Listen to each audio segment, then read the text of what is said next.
स्वागत है आपका सिन्हा मैथमेटिक्स के इस यूट्यूब चैनल पे। Class 12th 100 marks, English 100 marks का हम जो है सो इंडियन सिविलाइजेशन कल्चर का रीडिंग दे रहे थे, हिंदी एक्सप्लेनेशन। उसमें पैराग्राफ ऑथर वाले पूरा ख़त्म कर दिए, पैराग्राफ 1 से लेकर पैराग्राफ 5 तक ख़त्म कर दिए थे। आज पैराग्राफ 6 से जो है सो स्टार्ट करते हैं। देखिए, ध्यान से देखिएगा, बुक खोल लीजिएगा, अच्छे ढंग से हम कवर करेंगे इसको वर्ड मीनिंग के साथ में, और साथ में अच्छे ढंग से इसका एक्सप्लेनेशन भी करेंगे। कह रहा है पैराग्राफ 6 में, a man is not necessarily happy because he is rich और unhappy because he is poor. Mahatma Gandhi कह रहे हैं कि एक आदमी इसीलिए खुश नहीं है क्योंकि वह जो है सो धनी है, या इसीलिए दुख नहीं है, नाखुश नहीं है क्योंकि वह गरीब है। The rich are often seen to be unhappy. Often मतलब होता है अक्सर, प्रायः। अमीर लोगों को प्रायः जो है सो दुखी देखा जाता है, नाखुश देखा जाता है। The poor to be happy, जबकि गरीब लोगों को क्या देखा जाता है? गरीब लोगों को खुश देखा जाता है। Millions will always remain poor. लाखों लोग जो हैं सो हमेशा गरीब रह जाते हैं। ऑब्जर्विंग ऑल दिस, इन सब चीज़ों को देखते हुए, अवलोकन करते हुए, our ancestor dissuaded us from luxuries and pleasure. देखिए, लग्जरीज का मतलब होता है विलासिता, और प्लीजर का मतलब होता है आनंद, और डिस्ट्यूडेड मतलब मना करना या रोकना। इसीलिए हमारे जो एंसेस्टर थे, हमारे जो पूर्वज थे, वो जो है सो विलासिता और आनंद से हम लोग को क्या रखा? दूर रखा। We have managed with the same kind of law as existed thousands of year ago। हम लोगों ने जो है, हम लोगों ने मैनेज किया। मैनेज मतलब क्या होता है? व्यवस्थित करना, प्रबंधित करना। उसी प्रकार के प्लॉ हल से जो है सो, उसी प्रकार के हल से जो है सो हम लोगों ने उसी प्रकार के हल से हम लोगों ने काम चलाया, जो थाउजेंड्स ऑफ ईयर एगो, जो हजारों वर्ष पहले से क्या थी? एग्जिस्ट, अस्तित्व में थी, प्रचलित थी।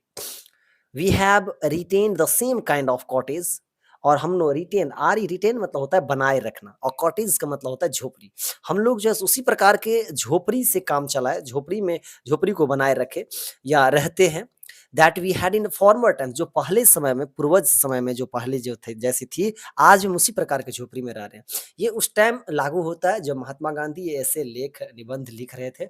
उस टाइम में ये जो है सो सही थी, लेकिन आज के टाइम की बात करेंगे तो हम लोग बड़ी-बड़ी बिल्डिंग में रह रहे हैं, कहीं न कहीं सभी, और मॉडर्न सिविलाइजेशन को अडॉप्ट कर रहे हैं। तो ये उस टाइम के, जब महात्मा गांधी ये निबंध लिखे थे, उस टाइम ये 100% सत्य था, और आज तो 2023 है। ये तो कहता है कि हम लोगों ने जो है सो उसी प्रकार के झोपड़ी में जो है सो रह रहे थे जैसा पहले थे। And our indigenous education remains the same as before. और देखिए, इंडिगेनस मतलब देशज होता है, और एजुकेशन मतलब शिक्षा। तो हमारी जो है, हमारी देशज शिक्षा जो है, हमारी जो देसी शिक्षा का जो रूप है, स्वरूप है, वो सेम एज बिफोर, स्वरूप वैसा ही है, जैसा उसका पहले था वैसा ही आज भी है। We have had no system of life corroding competition. और लाइफ कोरोडिंग मतलब होता है जीवन क्षयकारी, जीवन नष्टकारी, या जीवन को बर्बाद करने वाली। तो हम लोगों के यहाँ जो है ना सो, ये जो कंपटीशन है, एक प्रतियोगिता जो है, एक तरह से जीवन बर्बाद करने वाले प्रतियोगिता, जैसे वैसा सिस्टम नहीं था, पद्धति नहीं था। आज एकदम से भाग दौड़ भरी जिंदगी है, लोग लोगों को देखना नहीं चाहते हैं, एकदम से एक दूसरे को कुचल के आगे बढ़ना चाहते हैं, सभी चीज के लिए होड़ लगा हुआ है। तो वो पहले नहीं थी। Each followed his on occupation, और यहाँ पे ट्रेड होगा, TRAD, trade, and charged regular way. कहता है कि ईच फॉलोड यानी कि कहता है कि प्रत्येक व्यक्ति, हर कोई जो है सो अपने अपने ऑक्यूपेशन में, अपने अपने धंधे में, अपने अपने पेशे में, अपने अपने, यहाँ पे ट्रेड होगा, TRAD, ट्रेड, ठीक ना। ट्रेड मतलब होता है व्यापार। अपने अपने व्यापार में जो है ना सो चार्ज्ड मतलब चार्ज करते थे, लेते थे ए रेगुलर वेग। रेगुलर मतलब होता है नियमित, वेग मतलब मजदूरी, मतलब एक नियमित मजदूरी के साथ उन लोगों का लगा था, और अपना अपना सबका पेशा था, और नियमित रेगुलर वेग के साथ, नियमित मजदूरी के साथ वो लगे थे। It was not that we did not know how to invent machinery. It was not that, ऐसा नहीं था कि हम लोग जो है सो नहीं जानते थे मशीन का आविष्कार करना। इन्वेंट मतलब आविष्कार करना, मशीन का आविष्कार करना, ऐसा बात नहीं है कि हम लोग नहीं जानते थे, हमारे पूर्वज नहीं जानते थे। बट आवर, आप लोग अपना बुक जो है ओपन करके रखिएगा। यहाँ पे क्या है ना कि मिस प्रिंटिंग बहुत ही ज़्यादा हुआ। But our forefathers knew that लेकिन हमारे जो पूर्वज थे, फ़ोरफ़ादर्स का मतलब होता है पूर्वजों। हमारे पूर्वज न्यू, नो का पास्ट टेंस है न्यू। हमारे पूर्वज जानते थे दैट कि यहाँ पे की होगा दैट का मतलब, हमारे पूर्वज जानते थे कि if we set our hearts after such thing, अगर हम लोग जो है सच थिंग्स ऐसी चीज़ों में जो है सो अपने हार्ट्स को, अपने दिल को लगा बैठेंगे, सेट कर देंगे, तो वी वुड बिकम स्लेव्स, मतलब होता है गुलाम दास, तो हम लोग उनके गुलाम बन जाएँगे and lose our moral fibre. Moral fibre मतलब होता है नैतिक चरित्र। तो अपना जो कैरेक्टर है, अपना जो नैतिक चरित्र जो है, वो हम अपना नैतिक चरित्र को क्या करेंगे? लॉस कर देंगे, खो देंगे। They therefore, after due deliberation, decided that we should only do what we could with our hands and feet. देखिए डेलिब्रेशन का मतलब होता है विचार विमर्श, इसीलिए जो है ना वे लोग जो है आफ्टर मतलब के बाद विचार विमर्श के बाद, गहन विचार विमर्श के बाद में डिसाइड किया, निर्णय लिया कि वे जो वह जो है we should only do what we could with our hands and feet. हम जो है सो अपने हैंड्स एंड अपने हाथ पैर पर ही जो है सो क्या करेंगे? निर्भर रहें, ऐसा उन्होंने विचार किया। दे सॉ दैट, उन्होंने देखा कि आवर जो रियल हैप्पीनेस, हमारी जो वास्तविक खुशी है, एंड हेल्थ, हमारा जो स्वास्थ्य है, हमारी वास्तविक खुशी, सच्ची खुशी और हमारा जो स्वास्थ्य है, consisted in a proper use of our hands and feet. Consisted का मतलब होता है शामिल, जुड़ा होना। वो हमारा जो रियल खुशी है, हमारा जो सच्ची खुशी है और स्वास्थ्य जो है, वो किस चीज़ में है? हमारे हैंड्स एंड फीट, हमारे हाथ और पाँव के प्रॉपर यूज़, उचित इस्तेमाल करने में कंसिडर है, छुपी हुई है, शामिल है। आगे पैराग्राफ 7 देखते हैं। देखिए पैराग्राफ नंबर 7 यहाँ पे है, they further reasoned that large cities were a snare and a useless encumbrance and that people would not be happy in them. कह रहा है दे फर्दर, यहाँ पे ये कह रहा है कि आगे, फर्दर मतलब होता है आगे, आगे उन लोगों ने जो है सो ऐसा पाया कि जो लार्ज सिटी हैं, जो बड़े-बड़े शहर हैं, वो एक स्नेयर है, एक फंदा है, स्नेयर मतलब होता है जाल, फंदा, एकदम से फंदे के समान था, एंड यूजलेस इनकम्बेंस, इनका मतलब वहाँ पे बहुत लोग जाके फँस जाते थे, बोझ के समान था, और एक इन यूजलेस मतलब बेकार जो है सो बोझ की तरह थे। एंड दैट पीपुल, और ये भी था कि वहाँ के जो लोग थे, वो डिड नॉट बी हैप्पी, वो खुश नहीं थे इन देम, उन सब चीज़ों में। That there would be gangs of thieves, और क्या था, और क्या था, क्योंकि वहाँ पे जो है चोरों का गिरोह था, गैंग था, समूह था। तो एंड और किन-किन चीज़ों का समूह था? देखिए, आगे देखिए और किन-किन चीज़ों का समूह था। और रॉबर्स, डाकुओं का समूह था। प्रोस्टिट्यूशन, प्रोस्टिट्यूशन मतलब होता है वेश्यावृत्ति, एंड वाइस फ्लशिंग। देखिए ये बुराई जो है ना वहाँ पे इन देम, उन उस टाइम में जैसे यहाँ पे बुराई भी जो है सो बहुत एकदम से परवान, तेजी से परवान चढ़ रही थी। यानी कि वहाँ पे बोले कि लार्ज सिटी में जैसे चोरों का, डाकुओं का, वेश्यावृत्तियों का, इन सब चीज़ों का गिरोह था, और वहाँ पे जो क्या कहते हैं, यहाँ पे जो वाइस फ्लशिंग थी, वहाँ पे जो एकदम से वहाँ पे जो बुराई जो है ना बहुत ही तेजी से बढ़ रही थी। And that poor man would be robbed, यहाँ पे रॉब्ड होगा, ROBBD, रॉब्ड, रॉब्ड। और गरीब लोगों को जो है ना, वो रिच मैन, यहाँ पे अमीर लोगों के द्वारा रॉब्ड किया जाता था, यानी कि लूटा जाता था, ठगते थे वे लोग। दे देयरफॉर, वे लोग देयरफॉर इसीलिए जो है सेटिस्फाइड, यानी कि हमारे जो पूर्वज थे वो संतुष्ट थे विथ स्मॉल विजेज, छोटे-छोटे गाँव में विजय से वे लोग क्या थे? हमारे संतुष्ट थे, कहने का अर्थ। पैराग्राफ 8 में है, दे सॉ दैट, उन्होंने देखा, कौन देखा? हम लोग के पूर्वज ने देखा कि kings and their swords were inferior to the swords of ethics, and they therefore held the sovereigns of the earth to be inferior to the rishis and the fakirs। कहता है उन्होंने देखा कि ये जो राजा है, swords मतलब तलवार होता है, राजा और उनकी तलवारें जो है ना, ये इंफीरियर थी, वो भी तुच्छ पड़ जाती थी, छोटी पड़ जाती थी, किसके सामने में? इथिक्स, इथिक्स मतलब होता है नीति, नीति के तलवार के सामने में। एंड यहाँ पे एंड है, एंड दे देयरफॉर, और इसीलिए जो है, and they therefore held the sovereigns of the hearth to be inferior to the rishis and the fakirs।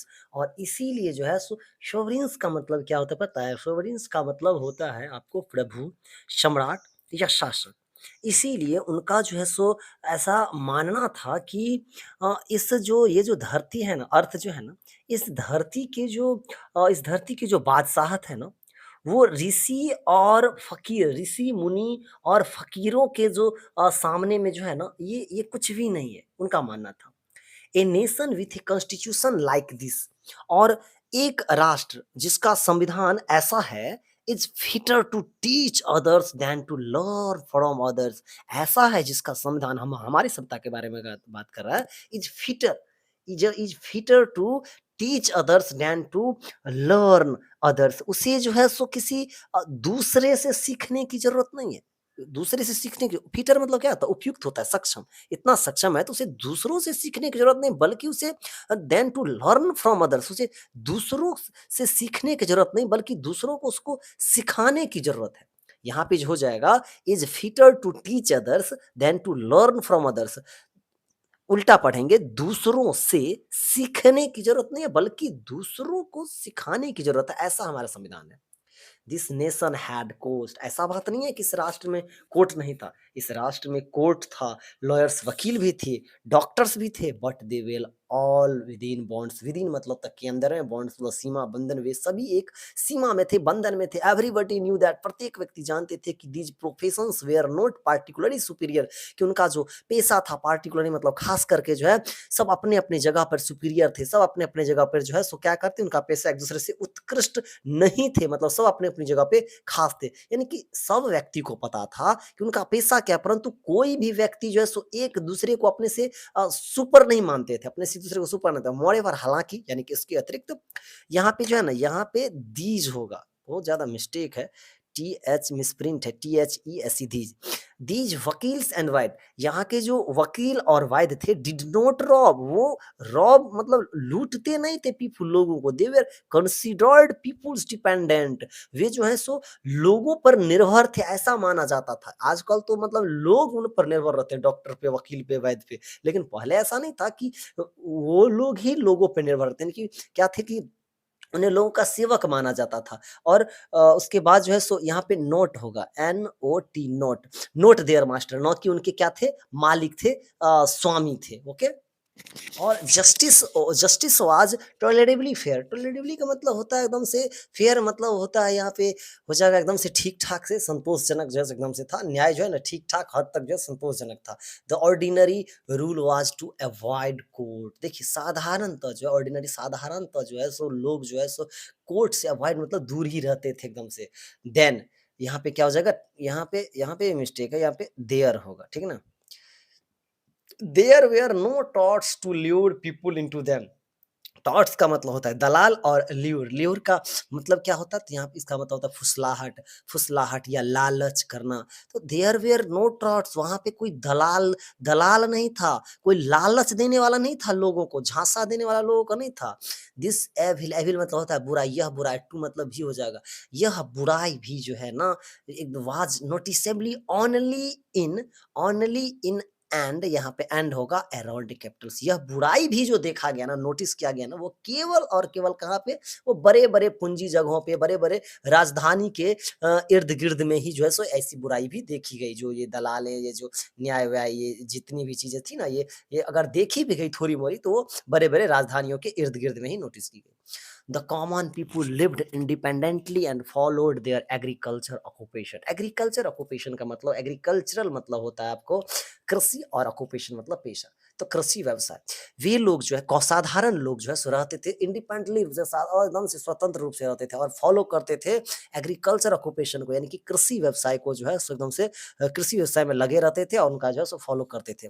They enjoyed true home rule, और वे लोग जो है असली, ट्रू मतलब असली, होम मतलब होम रूल मतलब स्वशासन, घर का जो नियम कानून जो रहता है हम लोगों का, उन उन चीज़ों को जो है सो वो लागू करके एन्जॉय करते थे, आनंद लेते थे। मतलब उन्होंने असली असली जो है सो स्वशासन कानून, यानी कि घर का बात, ट्रू होम रूल का मतलब घर का बात घर में रह जाए, ऐसी व्यवस्था, ऐसी व्यवस्था से रहते थे और आनंदित रहते थे। ट्रू होम रूल का मतलब ये है कि कोई कोई ऐसा बात नहीं था कि कोर्ट कचहरी नहीं था, कोई कोई गलती किया, कुछ भी किया तो बस कुछ नहीं, एकदम से पीपल पेड़ के नीचे में ले आया लोगों को, पंच है, 2 भाषण दिया, अगर ये गलती किया तो इसकी सज़ा मिलेगी, वो गलती किया, पंच अपनी सज़ा सुनाई, सबको 4, इसको अगर इसका गलती है, सज़ा सुना करके और घर चले जाते थे, सब उनकी बात भी मानते थे। तो ट्रू होम रूल जो है सो घर की जो स्वशासन जो थी, उन्हीं चीज़ों को वो लोग पालन करते थे, और उन्हीं उन्हीं चीज़ों से ऐसी व्यवस्था थी उन लोगों की, कोर्ट कचहरी ये सब चीज़ें नहीं थी। तो ट्रू होम रूल को वे लोग क्या करते थे, आनंदित रहते थे, और एकदम से आनंद करते थे, यानी घर की बात घर में रह जाए, ऐसी व्यवस्था रहती थी, और आनंदित रहते थे। उन्होंने जो है सो असली जो है, असली स्वशासन का क्या किया, आनंद लिया था। तो आशा करते हैं कि वीडियो आपको अच्छा लगा होगा। पैराग्राफ 6 से लेकर के पैराग्राफ 8 तक ये वीडियो पार्ट 3 था। अगर अच्छा लगता है तो लाइक कीजिए, और राय देना है तो कमेंट कीजिए, और सब्सक्राइब कीजिए चैनल को, ठीक ना? इसी तरह की वीडियो आपको मिलती रहेगी। मिलते हैं नेक्स्ट वीडियो में।